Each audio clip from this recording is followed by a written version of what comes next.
thank you very much for everyone for joining us. Here at Advanta IRA, we are pleased to have our guest Adrian Smude on with us today, who is going to be going through how to evaluate and purchase mobile homes, specifically what you need to look at, how to do it through IRAs, how to qualify for financing, and to get these things purchased, and what things to look at. So just a little bit before we get started, I'll be your moderator today. My name's Alex Perny. I've been with Advanta since 2012. If you have any specific or pertinent questions to how your IRA can work into these types of investments, please feel free to give me a call directly. I'm always happy to help. My contact information is up on the screen right there. And before we get started, is when we have any guests, Advanta IRA and our employees, we do not provide legal investment advice, nor do we endorse any investment products. All information and materials today are for educational purposes only, and all parties are encouraged to consult with their attorneys, accountants, and financial advisors before entering into any type of investment. And with that said, that's pretty brief on the intro from our side. I really would like to hand it over to Adrian. He's been a great presenter with us before in the past, and I think especially with the current climate of people looking for alternatives to buying higher price singular assets, the ability to buy multiple assets that cash flow at a similar rate is a very powerful thing to educate people on. So with that said, Adrian, I'll hand it over to you. And again, people, please remember that just type in the questions into the chat box, and we will moderate those as we go along. Perfect. Thank you, Alex. As Alex said, we have been in the mobile home space for a while now, and I really do encourage questions, because this is not an hour presentation I have. It is built in to have questions, and it makes it a lot more fun and easier for me to get through it.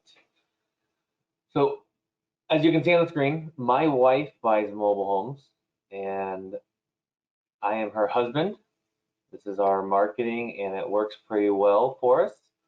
We enjoy the mobile home space.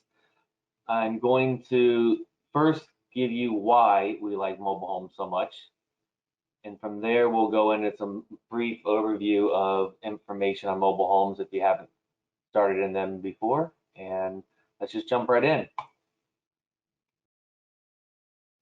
All right, why would you sell a nice home like this?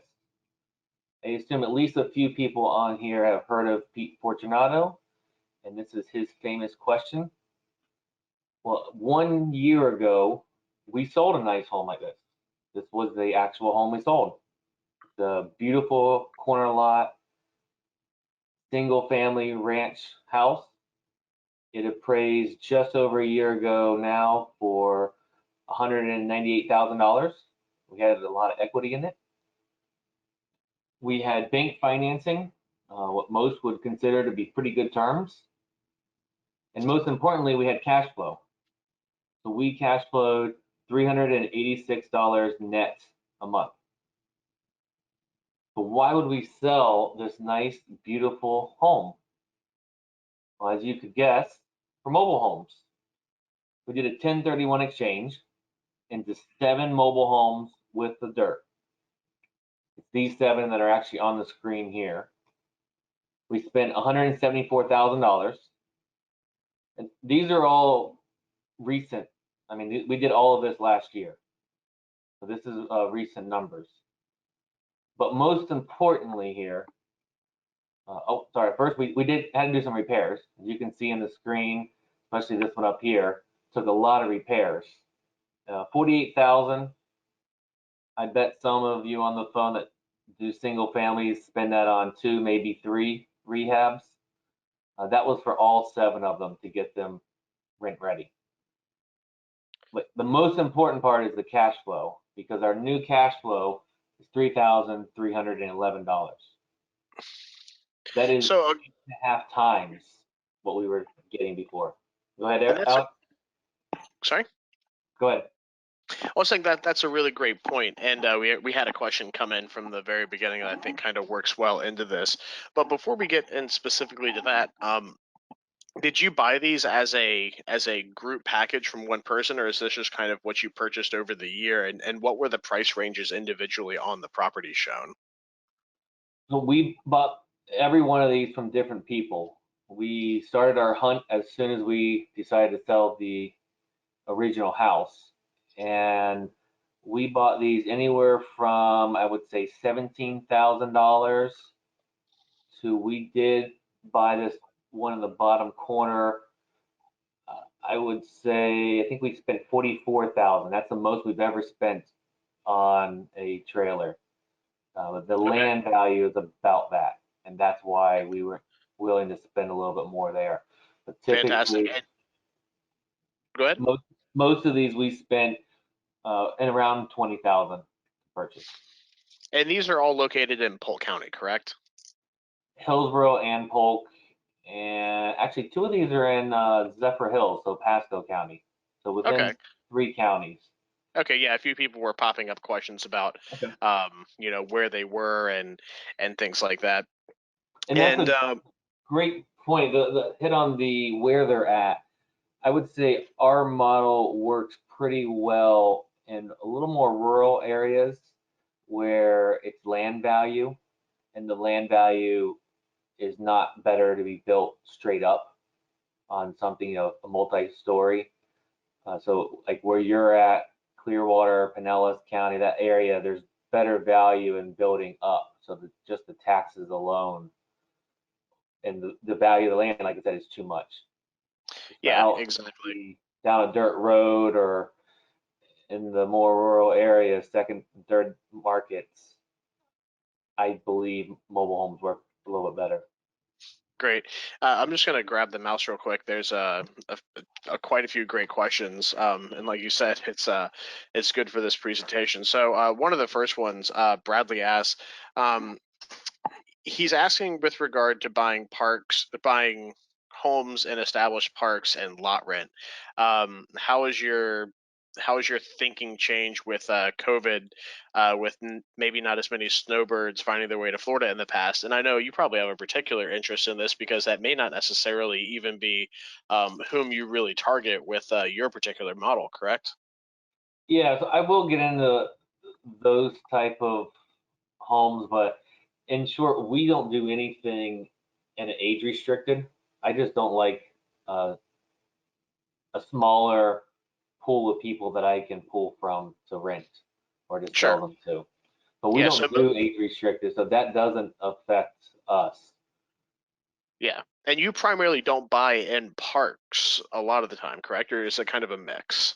Our main business is buying the home and the land, so actual real estate. We have purchased in parks. We're doing what's considered a Lonnie deal, where we're buying the home only and paying the lot rent. Hmm. And I'll get into that a little bit more, but those are an excellent way to start. Huge ROI, pretty small upfront cost, so they're a great way to start. Great. And let me just see. Yeah, and then Doug asks, did the 48,000 come from cash on hand, or were you borrowing for that? And were any of these owner financed? So we did have, let me see, owner finance, one owner finance and two. So two of these we did get owner financing. And as far as the 48,000, that did come from us. Uh, we could have, if I understood the 1031 exchange rules right, I believe we could have maybe done a second mortgage on them to get the cost of repairs, but in the purchase, we couldn't go over the purchase price or it would be considered a boost. Yeah. I'm getting a little above my real knowledge. I just relied on the exchange company to keep me straight there because that's not my realm of expertise. But we did take most of that 48,000 was our cash. Right? It was a lot of our reserves and everything. Okay, great. Yeah, I'll hand it back over to you if you want to grab the mouse. I just wanted to get through some of those questions since they were kind of rapid firing in there, and then we'll circle back after the next slide or two. All right. Well, yeah, what I wanted to harp on here is uh, yep, is the cash flow. I mean, it's basically one nice home with about $4,600 a year, or these 7 mobile homes for $39,000 a year. I mean, cash flow is how we eat. This is how we live. How we love to travel, so it's how we travel. We can't travel on equity. You can get into the weeds that you can borrow money from other people with your equity, but to keep it simple, cash flow that comes in every single month is how we eat. And that was my big purpose of going over this exchange, that we're bringing in 8.5 times the money. But we'll get into some actual information on mobile homes now. And so usually I ask this question in person and I can get some feedback. But the question here is, which is a trailer, which is a mobile home, and which is a manufactured home?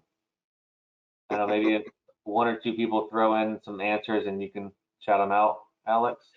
I don't think anyone's answering, but I don't know if anyone is talking, but it's who you're talking to, correct? Exactly. So you've heard it before. I have. If you are buying it, they're all trailers. And if you're selling it, they're all manufactured homes. It doesn't matter the year. You can look it up and see the exact years that it all matters, but that's how I use the term trailer if it's a 2015, and I use the term manufactured if it's a 1968 if I'm selling it. So, as I mentioned, there's three main ways to invest in mobile homes, in my opinion. So you can own just the home, which we were talking about. You pay lot rent every month. What we did in our main business is we own the home and land. So this is a real estate transaction. You own the dirt.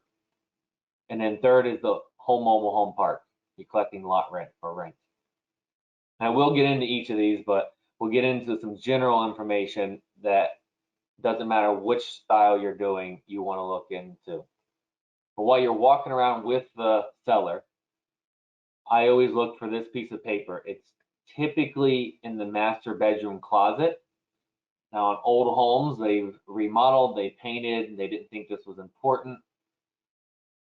But you want to try to identify it. I've also seen it in the breaker box under behind the cover for that.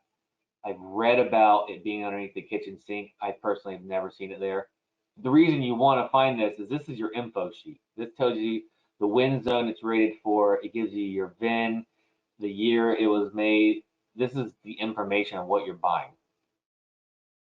Again, it's not the end of the world if you can't find it. If the tongue is still on the home, you should be able to find the VIN on there as well. Now, if it's a 1980s or older, really doesn't, 80 is not the exact year of it, but it's probably going to be pretty rusty. So it may be very difficult to even read it. And I have a question for you on that. Do you know if the legality, so all manufactured homes are required to have an info sheet from the manufacturer, correct? I'm under the impression of that, but before 1976, I believe it was, Mm-hmm. they weren't really required to put the VIN in a certain place. It was, I call it the wild, wild west, where you just don't know where it's at. Sure. We had a few of those that we could never locate a VIN anywhere on the homes. Yeah, absolutely. And we have a bunch of people chiming in some questions. So before we slip into the next slide, let's just get to a few of those. Okay. Lee asked, aren't most parks sold unit only? It's going to depend. I know the answer to that one. It's going to really depend on the park as to whether they sell the land and the home or just the home itself. That's going to vary by location and a lot of other factors. I've seen that plenty with doing investments for clients, that it's kind of all over the place. Exactly. Sorry, Roger, if you're having issues hearing us. Let's see. Rob asks, has everything you purchased been titled property through the state of Florida, or have there been titling issues? Proper title to the state of Florida. Titling issues is in an actual title to the home. I think he's probably referring more to like getting like a title from the DMV or things like that. So we have purchased two of them that we couldn't locate a VIN. anywhere, not on the home, and I paid people to go underneath it and search everywhere underneath for it stamped somewhere, and it was nowhere to be found in previous deeds. If you purchase the home and land, the way the title companies should do it, or if you're using a closing attorney, in your legal description at the very end, it will say something along the lines of along with 1982 single wide VIN, and it has the number, and sometimes they put more detail. So that's where we'll find it sometimes. We have had, like I said, two of them that we purchased technically just the land. We didn't get any rights to the home. Now they're so old that they can't legally be moved, but we were willing to take that risk that technically someone could have come over and said, well, I own this, and then we would have had a legal battle that my opinion would probably just die in court because it would take so long to figure it out. On Gotcha. one of those, we did start the process of getting a VIN through the state of Florida and the DMV. We didn't finish it because it became a waste of our time and money. The only reason we started it is our insurance all of a sudden decided they were going to charge 4.5 times what we were paying because this one didn't have a VIN. I didn't have that problem in the past, but I couldn't kind of point over to the other one that they weren't charging me high rates. I didn't want them to notice it. Yeah, And as absolutely. we were about to go to court to ask the judge to give us a new VIN, the insurance company dropped the price. So I just kind of stopped there. But there is a process to get the VIN. I will say one thing that we didn't do right that I would highly recommend you doing is get a bill of sale. So now, anytime we buy the home, we get a bill of sale. Even if we're buying the home and land, it's all in the deed. We still get a bill of sale because that was our weak point in our paperwork that the judge may not have ruled on our side. Gotcha. Well, let's do this. There's a ton of people asking questions. We're very grateful to have over 100 people on this presentation. Let's let you get through the majority of the presentation, and everyone stick around at the end. Keep typing your questions in, and then we can kind of go through them at the end, Right. so that way we can get a little bit more continuity instead of kind of interjecting here. Sound good to you, Adrian? Sounds good. Okay, great. Just take it away. All right. So on here, like I said, you're gonna find your VIN, and then you want to match that with your title, which looks like the same title as your car, because as I mentioned, these are governed by the DMV. And you just want to match that up because that means you're getting a title for what you're buying. I've heard stories of people taking VINs from like a boat and putting them on a home. We haven't ran into that. So they just may be old tales, wise tales, but you just want to make sure you're buying the home that you're putting your money up for. If you're buying a single wide, you're going to get the one title. If you're buying a double wide, you're going to get two titles. The difference of these two titles when it's a double wide is in the VIN, there's going to be an A for one of them and a B for the other one. So there's an A side and a B side. That means the rest of the VIN is the same number, but that means that they're meant to be married together. If they are just totally different numbers, that probably means they took two single wides and attached them to each other. In my opinion, that's not the end of the world. You just want to really check the roof even better than you would normally. You want to make sure that they're attached the right way because there's more likelihood of a leak or unleveling if it's two single wides. And then if it's going to be a triple wide, it's going to be just a third one and it'll be a C. Now, whenever I sign the contract, I always ask the seller at that point, do you have the title? And if they do, I take a picture of it to send it to my title company.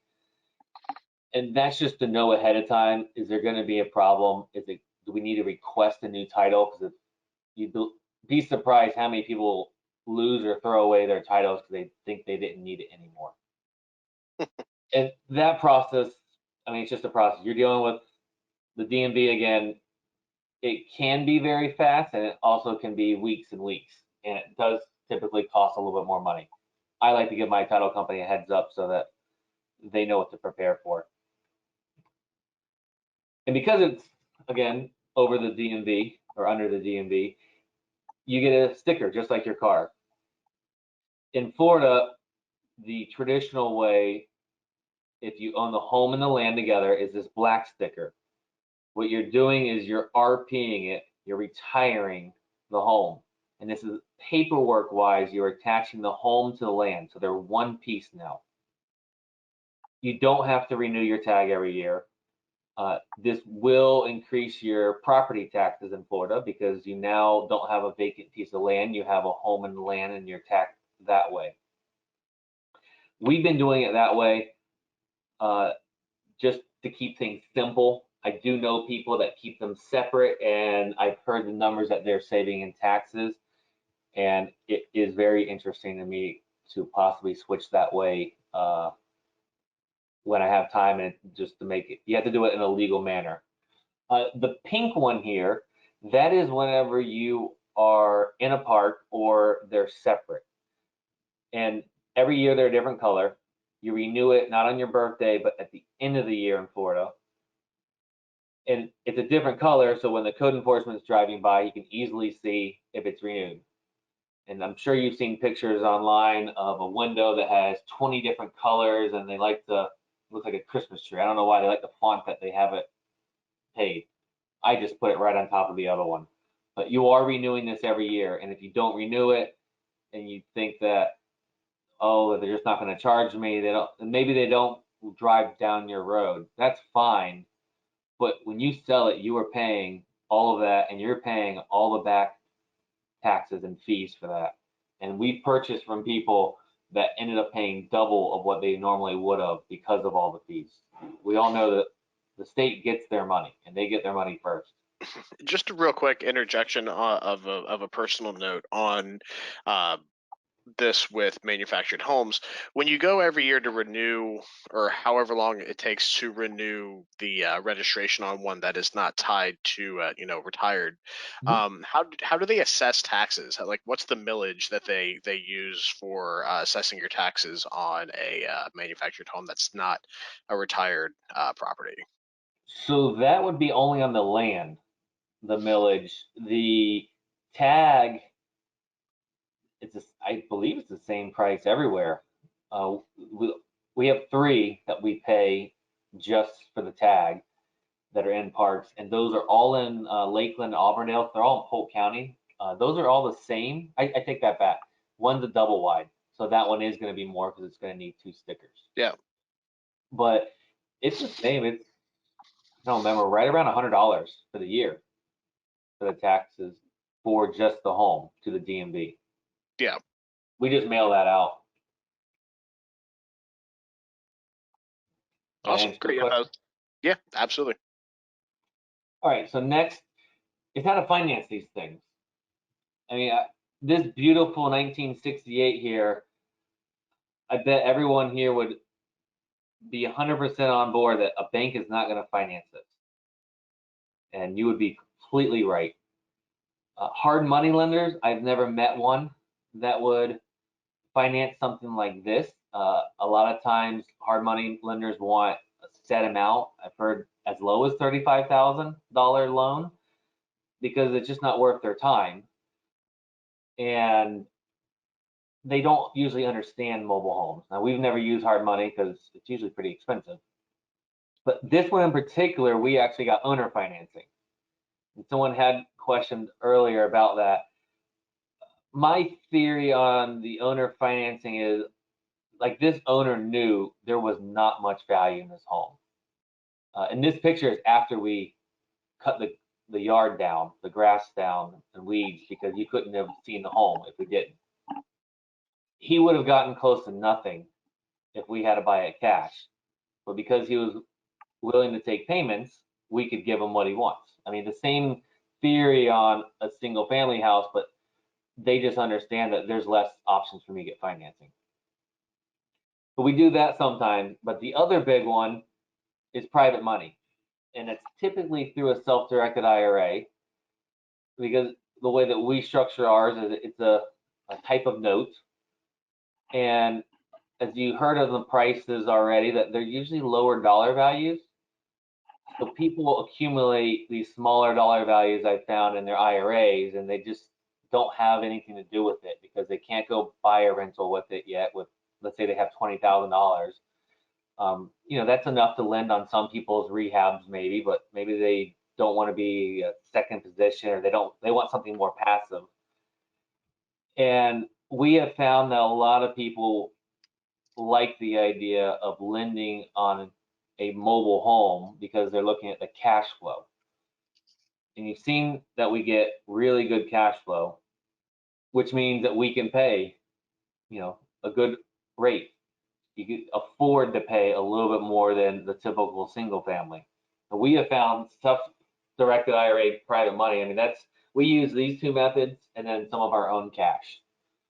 On a side note here, because we borrowed from different self-directed IRAs, different companies, I will say that I hear people asking, to compare different companies, Advanta against someone else, and everyone always looks at the fees and this and that. But from the borrower's standpoint, they're not all equal to deal with. Some of them don't have good customer service or even understand paperwork.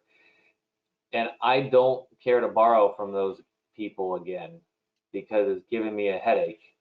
So, I mean, I obviously know here that Advanta gives great education and they know what they're doing, but I would question that, not just look at fees, because that really sets you apart when you have someone that you want to lend money to. All right, next we have the actual homes. Now, these are the mobile homes that are in the park.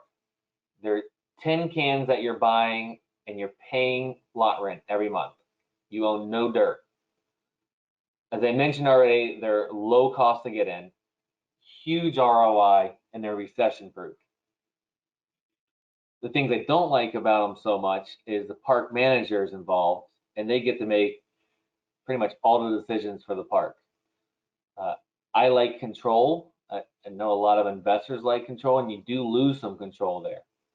On the flip side is you can tell your tenant buyer when they're upset about a dog or the skirting or whatever is that they have to fix. Now you're the good guy and you blame it on the park manager. But you do have, I'll say, an unofficial partnership with that park. So you have to make sure that you can get along well. And the easiest way to figure that out is to stop in and talk to the manager or call them, and you'll know pretty quick if they're going to be cool with you buying and renting a home in there or not. You can try to get around it. I don't think it's worth any of the games of getting around them. Now, are there any? Sorry. Go ahead. Are there any particular areas that you would see, like, let's just use, probably a lot of the people are located here in Florida. Are there any particular areas that are more likely to be good to have, like, accepting of having rental units in their parks versus others? Is it the more rural areas? Is it the ones that are right on the coast? What's kind of a general rule of thumb people can look at to think if they're kind of trying to look at that might be just more worth their time to try to find a place? I have no idea. I mean, we just call them. If we get a call on a property that is in a park and somebody wants to sell it and it's at a price that we think is a good one and we're interested in that, I would just call the park manager and we just have a conversation. I will say that we've only dealt in some lower end parks, not like where the cops are there every week, but the low end, I would say like a C minus park. So I don't truly know. We have not gone gun ho after just homes and parks. If that is something of interest to people, I would recommend getting Deals on Wheels. It's by Lonnie Scruggs. It's a fantastic book. You should really read it, even if you're never going to go into mobile homes, because he gets you thinking about money a little bit better. But some examples of these, let's say this bottom left one here, you see the inside. That home, we purchased it for 2,700, I believe, so 2,700. We did no work to it. I did not turn the power on the place. We moved someone in and we sold it for 7,900. Uh, I'd say no work. I put some smoke detectors up and I sprayed for some bugs. I did very, very, very little work. It looked like this, not very pretty, but it was a move up for her, so she was happy with it. So she paid rent on time for actually her only a few months, and I didn't get her payment. So when I say sell it, we were selling it to her on payments. So she was a tenant buyer. And it was odd that she hadn't paid. So I sent her a message ahead of time before she was going to get her late fees. And she's like, yeah, I can't keep up anymore. The keys will be on the counter Friday and I'm going to be totally out.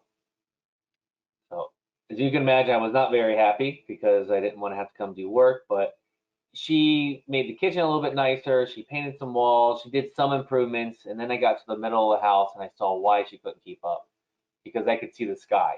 There was a hole about 2 inches by 3 inches that I could see the blue sky.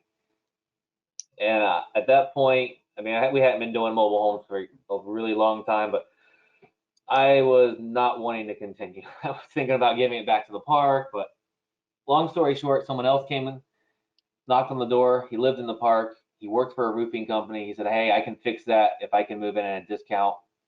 So we made a deal. He made it out better. I made out better. So we sold it again.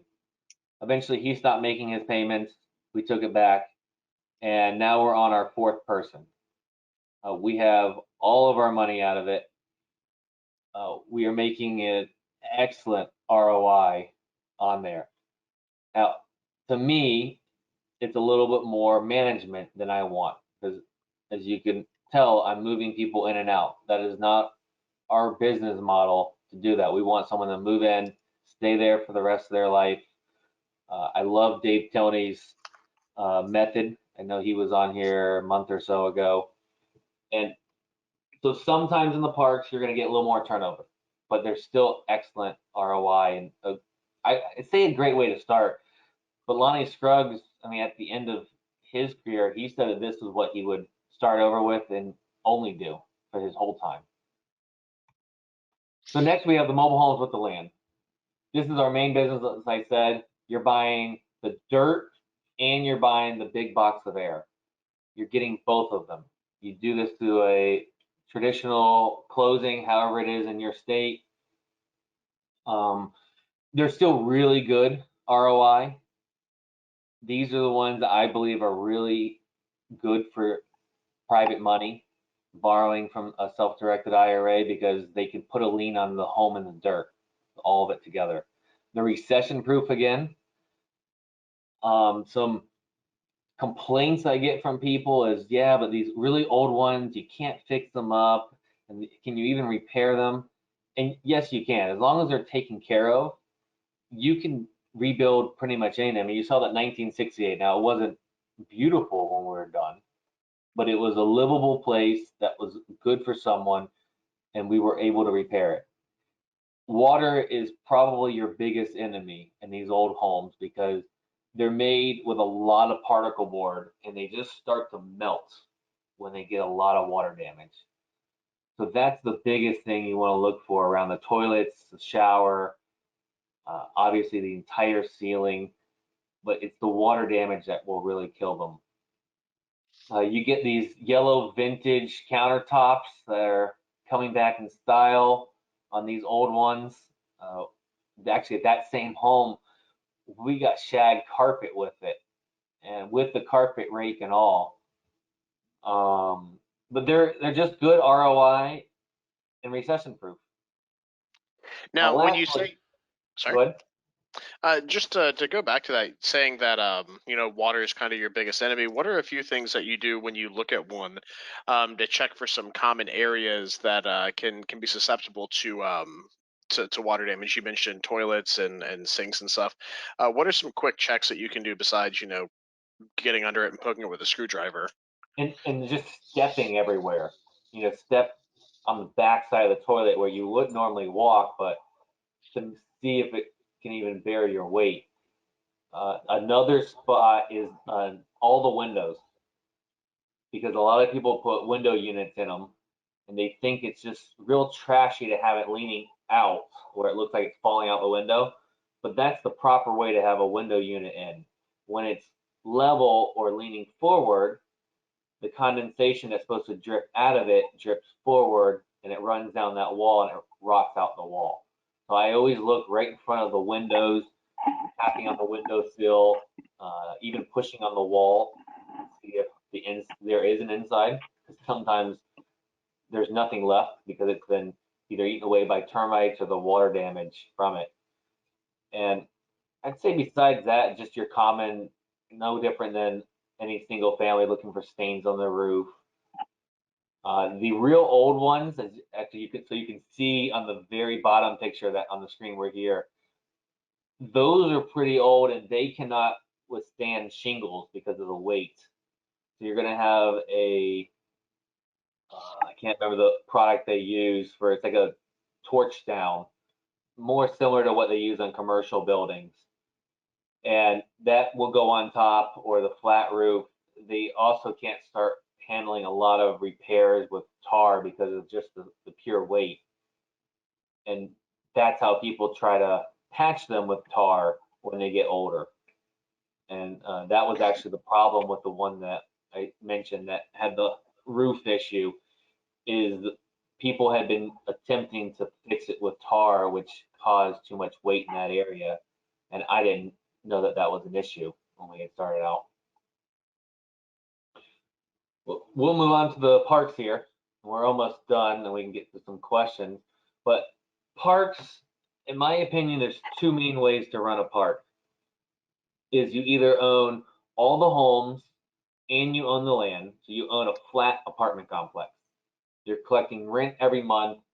You're in charge of the maintenance, repairs on the homes. You're in charge of everything. Or you have it where you own just the dirt and you're charging people to park in your big parking lot. So they own the home, they take care of maintenance and repairs in the home, and you take care of maintenance repairs with the dirt. So that could mean paving the driveways, plumbing to get into the home.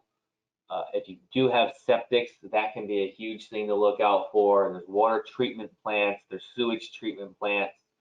These are all things that the park owner would be responsible for. Hopefully, you would be able to connect or already connected to public utilities, because it's very expensive to connect them all, but it's probably one of your bigger value adds if you're buying a park that's not already connected, that you can get it connected.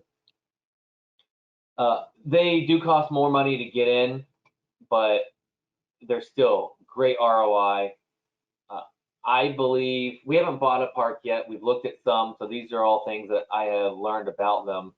But I believe a big value of a mobile home park is in the path of progress. So something maybe in 10, 20 years, a developer will want to buy and I can get cashed out. So I look at it as great cash flow with a big lotto ticket of being cashed out. Some complaints, the recession proof again.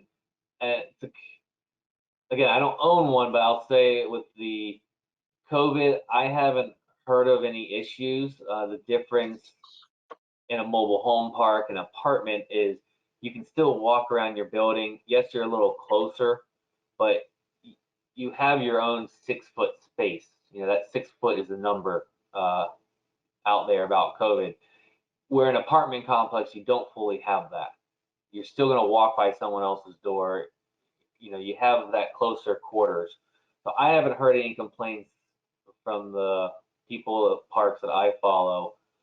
You do have the risk of the tenants talking to each other that we've heard of. I know out in California and some other areas that they try to gang up on the owner and not pay because they're not allowed to be evicted right now.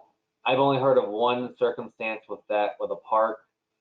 I'm sure he worked something out by this point. I haven't heard the end result. Government regulation, you're going to have to deal with that if you own a park, because you own a business. They might want inspections. You have to deal with a lot of that, but that's no different than any other part of the business. You learn what it is, in my opinion, you comply with it, and you'll be fine. I mean, just like a self-directed IRA, there's some rules to it, and if you mess them up, you can really hurt yourself. But once you learn them, you realize they're pretty easy to deal with. Yep. So those are the, I would say, cons, but I love the idea of owning a big parking lot, charging uh, lot rent, and that's it. I mean, parking lots, they need to be repaved every 30 years, and maybe some plumbing here and there, and collecting rent. No more tenants and toilets. Um, that's it. So time for questions. I mean, we try to post pictures of different stuff we're working on. I do videos every once in a while. So I mean, if you want to follow for those reasons, yeah, let's get to some questions. Yeah, absolutely. We got plenty of them, so everyone, please do stay around, and if and keep firing them away in there. Let me just find where we left off real quick. Okay. Um, let's see.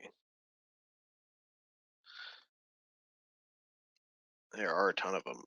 Are you primarily buying or selling? We like to buy.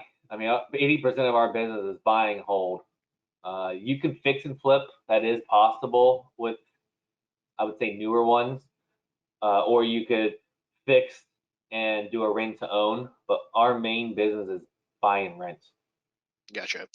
Now, this was kind of back to one of the first ones, but I have plenty of experience with people buying single family homes and then doing like owner financing and things like that on them. Now, do you run into any issues with legislative things with regards to things like Dodd-Frank when doing like owner financing or rent to own with these? I know at least like for example in the state of Georgia, you can sell a manufactured home on a retail installment contract, which is kind of a little bit of an exemption of what would fall under Dodd-Frank. So there is some advantages to that. How about in the state of Florida? Do you know of any issues regarding that stuff? From my understanding, it's the same thing as any single family home. I was under the impression that in the Dodd-Frank, they did specify mobile homes in Okay. there to be the same. I didn't read it. I don't like reading law stuff, so I just go by the attorneys I follow and try to treat people the right way, so I don't have to deal with that if we're going to do an owner Yeah. finance. I mean, now, Adrian, the law was only about 900 pages long, and you didn't want to read it. No, I didn't want to read any of those pages. I much rather pay someone that likes to read that. There you go. Okay. Let's see. So this is one actually I wanted to pose to you as well. How do you locate and find these things? They're probably these things aren't kind of populating the MLS. I'm assuming. How do you go? Is it all word of mouth? Are you getting them through Facebook Marketplace, Craigslist? Like, where are you finding these deals? Like, what's a good place for someone to start if they wanted to get into this? So all the traditional ways that you would find any single family house, I'll say that we get half of our properties a year as referrals. Realtors are awesome because a lot of realtors don't want to deal with a $20,000 listing and they don't understand mobile homes.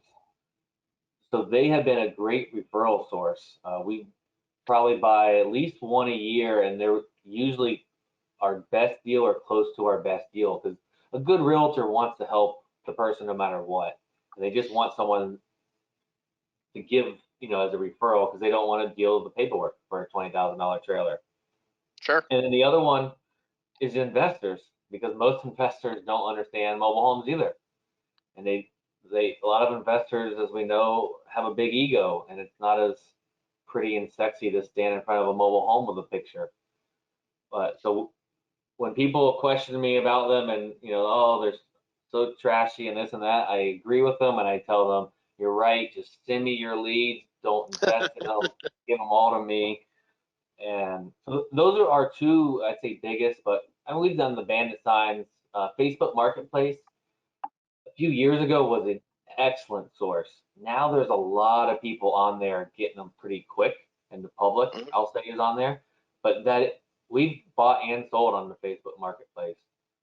Great. There's also, we've never done it, but I think it's OfferUp or something like those Hmm. little apps and sites. People sell just the home. So in the parks, that's another place to look. Okay, great. Now, there's another question here. How do you typically take title to these mobile homes? Are you doing this through LLCs, trusts? Can you even do them through Florida Land Trust? Maybe expand on that a little bit. So if it's the home and land, it's there's going to be no different than a house. We prefer land trust. If it's just the home, a personal property trust is what we like to take title with. You'll go the way I've always done my quote unquote closings.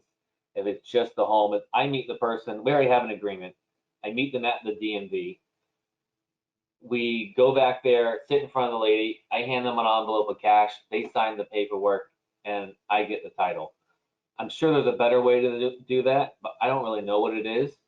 That's my way of being completely sure that the title is clean, because the title can say no liens, but they could have gotten one later. And Sure. I bring all that up because usually the girl back there has no idea what this trust thing is. And I just bring them the first page of the trust. They go back there to the manager, and 4 or 5 minutes later, they come back and say, I just need to take a picture of your ID, and we'll get everything put in the name of the trust. Gotcha. That's been my experience, but we use a trust either way, either personal property trust if it's just the home, or land trust if it's the home and land. Great. Now, I don't know if you get much into this. I do have some things I can chime in on as well. But do you have much experience in moving mobile homes? And if so, how much does it roughly cost to do so? I have a little bit of experience. I'd love to hear your input to learn from. We wholesaled just a home once, and that pushed me to not ever want to get into that realm again. Um, you have to deal with the mover, and the joke I've heard is they're all from the same family tree, and it's straight up and down. Um, then you have to deal with the county and inspections. If you're going from one county to another, you're now dealing with two counties. The prices I've been quoted for an actual full tear down and setup is about $5,000 single wide, and be double for double wide. And I say a full because I've seen quotes that are really cheap, but that doesn't include maybe the tie downs. It doesn't include the plumbing, the AC, the electric. So if you're getting quotes, to really make sure what is being included in that. But that's Yeah, my that's a good. experience. We just try to wholesale them. It was too much to deal with. I like to be a little lazier and just buy something, rent it out, and get cash flow. Yeah, absolutely. And to my experience, I had a client that was doing a lot of moving of mobile homes. He had bought a park that had a lot of tear downs on it and had a good connection for actually buying mobile homes and having them moved in. It helped it was a small county and more rural part of Georgia, and he knew the guy that was moving them. But the other things that you have to watch out for is that I've seen it too. If it's intra county, then you're dealing with the county side of things and permitting. You're still going to have permitting for moving that out, but if you're going to be moving it on interstates, then you're also going to have to do DOT regulations, which are going to obviously up the cost of that. And then if it's intrastate, then you're also going to have additional expenses on top of that. I think Adrian kind of hit it right with what he said. Probably your bottom mark for moving one, I would say, is probably going to be between the 3,500 to 5,000 for a reputable person to do it, but it can scale wildly up from there, depending on what you need to do. So it can definitely be something where looking at buying the home on the land, that's a good investment instead of buying the land with the thought of moving one in. Would probably definitely be a little bit more cost advantageous. Could I throw one Uh, more thing in there? yeah. So that old one that I showed the picture of that we got with owner financing, we were really thinking about moving, I'll say a new one on there, like a new used one, a 90s or something.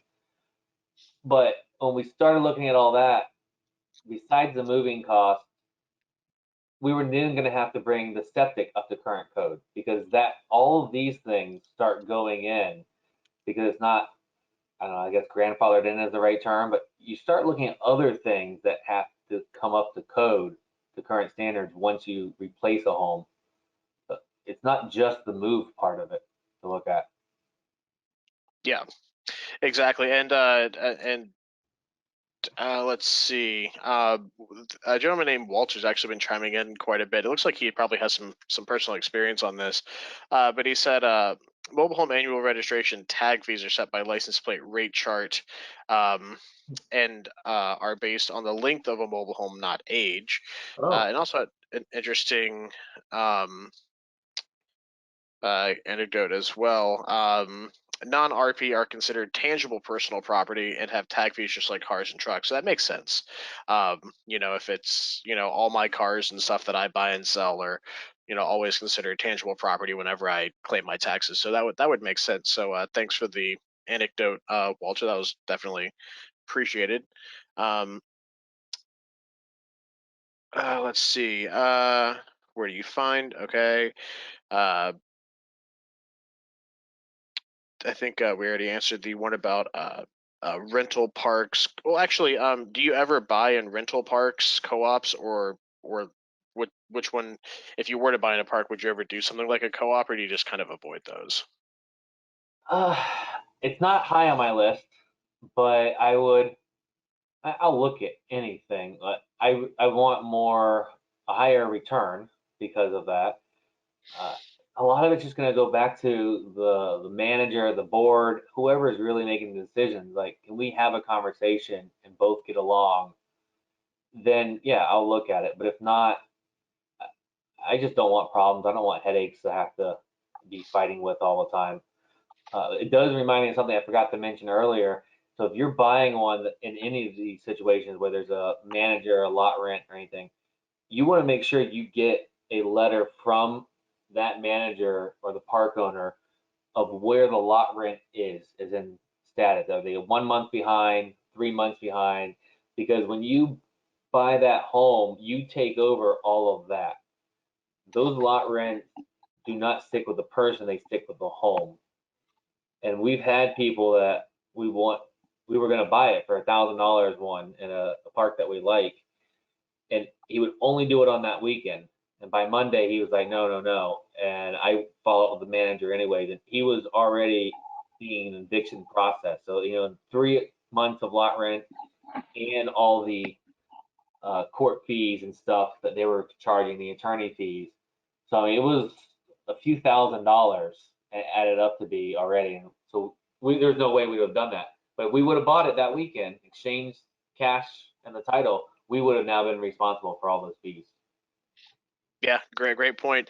And there's 2 points on here which I'm surprised that we haven't didn't touch on beforehand. But one involves the big bad H word in Florida, which is not homeowners association but hurricanes. Mm-hmm. Can you get into a little bit about how you insure these things and protect against hurricanes, or what you do and don't do? Perfect. I am shocked they haven't come up yet. So we call them hurricane missiles, these old ones, because Or tornado targets? yeah, tornado target. Perfect. We've been very fortunate. We haven't had any real damage. We've had it here and there little stuff, but the way that I was originally convinced that they're okay is a guy just basically said, "Well, there's 1965 still sitting around, and that's it." He's right. They've been through more hurricanes than I've been through. I was born in '83, so these homes have been through hurricanes. Doesn't mean that they're safer or better than a site-built home. No. Uh, Coverage wise, the last time we've gotten quotes, uh, anything in the 80s and newer, we could get coverage that included name storm.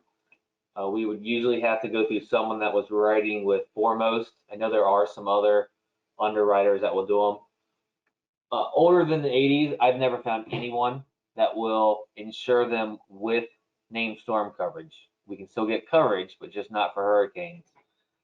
And we typically, if we don't have debt, we just carry a liability only on the older ones. Yeah. And if they do have debt, we typically get insurance. If it's going to be pretty expensive, I'll bring it up sometimes to my lender. Hey, I could pay all these fees, or would you just rather me pay you and you self-insure it? Sometimes they're interested in it because they're just going to make some more money, and sometimes they're more conservative and that's not for them. But that is an option that you could do. But I have no affiliation with them, but we insure all of our stuff that is old, meaning older than 80, with NREG, NREI Guard. I think that's the actual name of it. They're out of Kansas City, and they insure them at a pretty reasonable rate for the old ones. I would say, I think it's 350 is the or higher one cost on the old ones, and that's usually about $35,000 of coverage. Does not include named storm though. Gotcha. Now, I know this next question is probably going to vary widely, but someone asked, what's your average rent? I mean, obviously, your average is going to vary between someone else's, but, in general, let's just call it, the southwest coast of Florida, what are kind of average for the stuff that you have targeted that you've mentioned for rents that you can get? We haven't found it to be much different than a comparable apartment or single family in this market, because we've been in a very strong landlord market where there's nothing for rent. And we're in areas that it's not, I'll say, looked down upon to live in a mobile home. So, and we don't have, I'll say, super trashy ones either. But we have rents, I think on our lower side is the low 600s, but we have some that are right around 1200 in Sefner. And it's a 3-bedroom, 2-bath on a quarter-acre lot. It's in a average neighborhood, nothing high end, nothing low end. So I mean, 1200 for that would be higher if it was a single family, a little Hmm. bit, but not by much. And we haven't raised their rent in a few years since we bought it. They've been great people.